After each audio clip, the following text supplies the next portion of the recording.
नमस्कार, प्रभासाक्षी न्यूज़ में आपका स्वागत है और मैं हूं आपके साथ मोहम्मद ताहिर खान। देश भर में लोकसभा चुनाव का बिगुल बजा हुआ है और इसी बीच जो तीसरा मोर्चा है या इंडिया गठबंधन का है, वो लगातार अब की बार 400 पार को रोकने का प्रयास कर रहा है। मेरे साथ समाजवादी पार्टी के प्रदेश अध्यक्ष डॉक्टर मनोज यादव हैं। पहले कहा जा रहा था कि वो चुनाव लड़ेंगे, खजुराहो से उनका नाम भी घोषित हो गया, लेकिन एन वक्त पर बदला गया, लेकिन वहाँ पर कहीं ना कहीं साइकिल पंचर हो गई। दावे किए जा रहे हैं कि वहाँ पर बीजेपी ने खेला किया है, क्या मानते हैं? धन्यवाद। साइकिल ना कभी पंचर हुई है ना होगी। भारतीय जनता पार्टी ने लोकतंत्र की हत्या की है। आप देखेंगे तो एक पिछड़े वर्ग की महिला के साथ उन्होंने अन्याय किया है।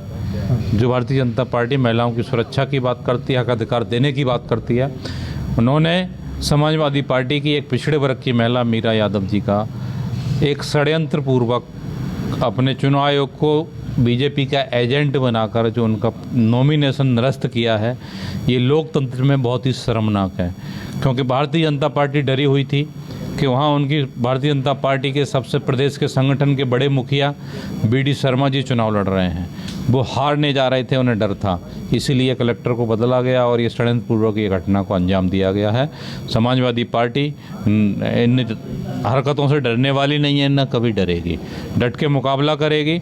अभी हम लोगों के आज ही कांग्रेस और इंडिया गठबंधन के साथ बैठक हुई और उसमें कल तक निर्णय आ जाएगा, किसी न किसी प्रत्याशी को समर्थन देंगे हम लोग और मजबूती के साथ चुनाव लड़ेंगे। और पूरे मध्य प्रदेश में इंडिया गठबंधन बहुत अच्छी सीटों के साथ चुनाव जीतने जा रहा है, पूरे देश में जीतने जा रहा है। कल ही एक अच्छे किसी न्यूज़पेपर ने एक सर्वे दिया है 10 राज्यों का, जिसमें इंडिया गठबंधन बहुत बड़ी सीटों के साथ बढ़त बनाए हुए हैं और निश्चित तौर पर 24 में सरकार बनाने जा रहा है। अभी नई जिम्मेदारी आपको दी गई है, चुनाव से इन वक्त पहले जिम्मेदारी, बड़ी जिम्मेदारी कहीं ना कहीं है, क्या चुनौती मानते हैं? हाँ, ये राष्ट्रीय अध्यक्ष जी का मैं धन्यवाद देना चाहूँगा कि उन्होंने बहुत बड़ी जिम्मेदारी दी है और मैं इसको पूरी ईमानदारी और निष्ठा के साथ निभाऊंगा, क्योंकि मध्य प्रदेश में तीसरे विकल्प की ज़रूरत है। और समाजवादी पार्टी हमेशा, अगर मध्य प्रदेश में देखेंगे तो बहुत अच्छा परफॉर्म किया है उसने और आगे भी करेगी।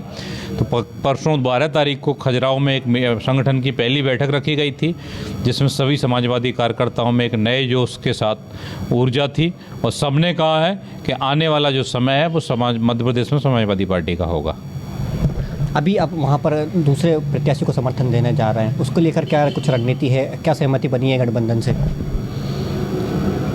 अभी जो समर्थन देने वाले हैं, अभी फाइनल नाम नहीं हुआ, उस पर चर्चा चल रही है।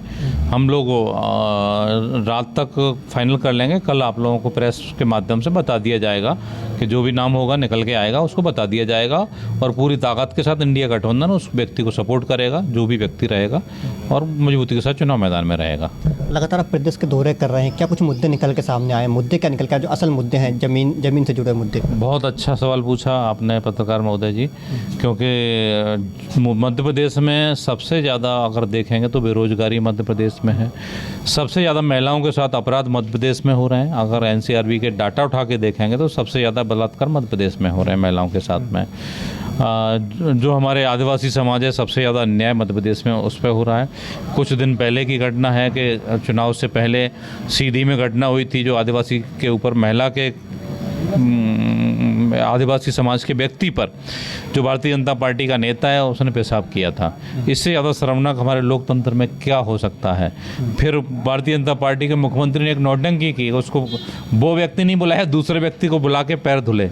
आप लोगों को आई थी, जिसके पास जो वाकई में जिसके ऊपर पेशाब की गई थी उसको बदल के दूसरे व्यक्ति के पैर धोए गए थे। तो ये नौटंकी में माहिर हैं ये लोग।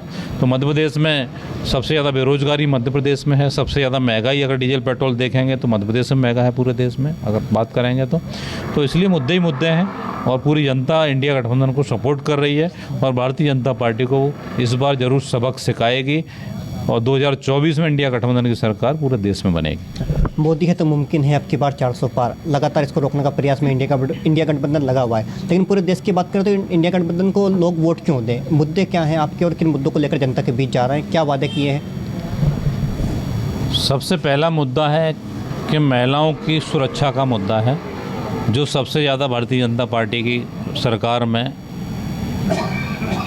अन्याय हो रहे हैं तो महिलाओं के साथ हो रहे हैं। दूसरा मुद्दा रोजगार का मुद्दा है। अगर आप देखेंगे तो पूरे देश में सबसे ज़्यादा बेरोजगारी है आज की परिस्थिति में है।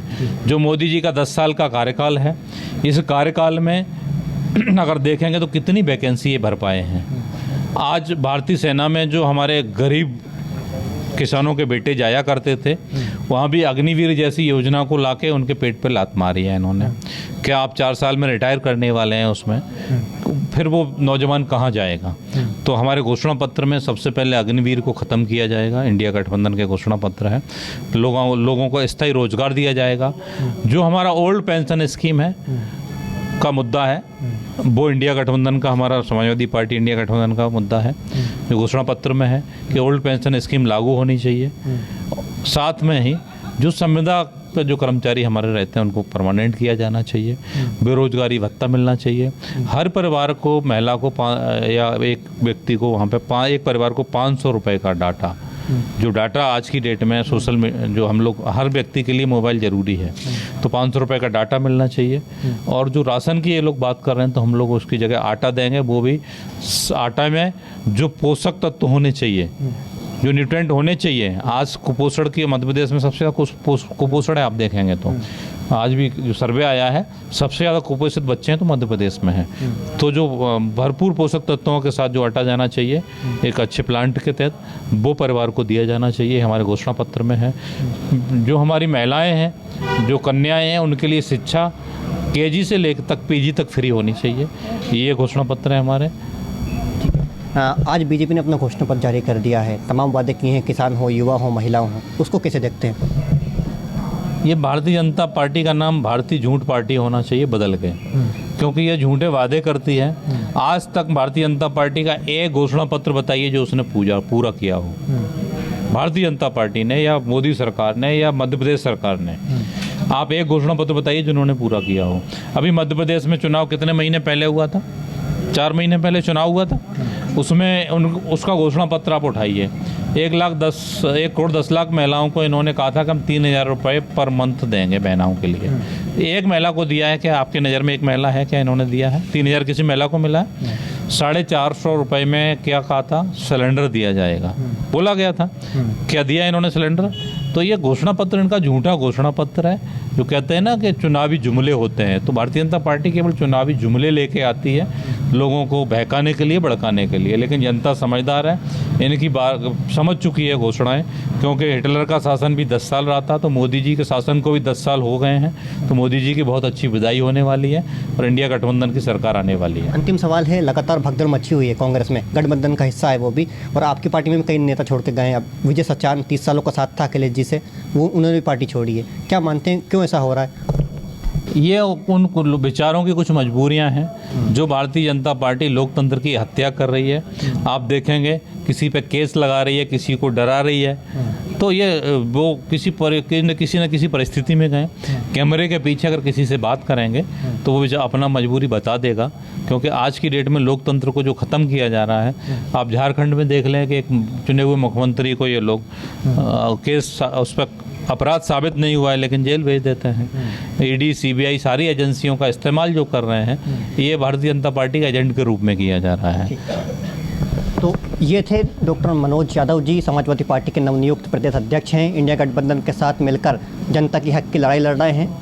उनका दावा है कि मध्य प्रदेश में जो महिलाएं हैं उनके साथ अत्याचार किया जा रहा है। महिलाओं का मुद्दा कहीं ना कहीं एक अहम मुद्दा यहाँ पर बन गया है और उन्हें पूर्ण विश्वास है कि इस चुनाव में जो इंडिया गठबंधन है उसे सफलता मिलेगी। उन्होंने कहा है कि जो पार्टी के नेता, चाहे समाजवादी पार्टी हो चाहे कांग्रेस हो, वहाँ भगदड़ का आलम नहीं है। मजबूरी में जो नेता हैं वो पार्टी का दामन छोड़ रहे हैं क्योंकि उनके ऊपर ED IT का दबाव बनाया जा रहा है। और मोदी सरकार को लेकर भी उन्होंने अपनी कई बातें रखी हैं, उस पर लगातार हमला भी बोला है। मोहम्मद ताहिर खान, प्रभात साक्षी न्यूज़, भोपाल।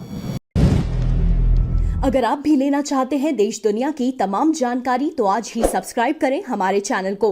साथ ही नीचे दिए बेल आइकन को जरूर दबाएं ताकि हर अपडेट आप तक पहुंच सके।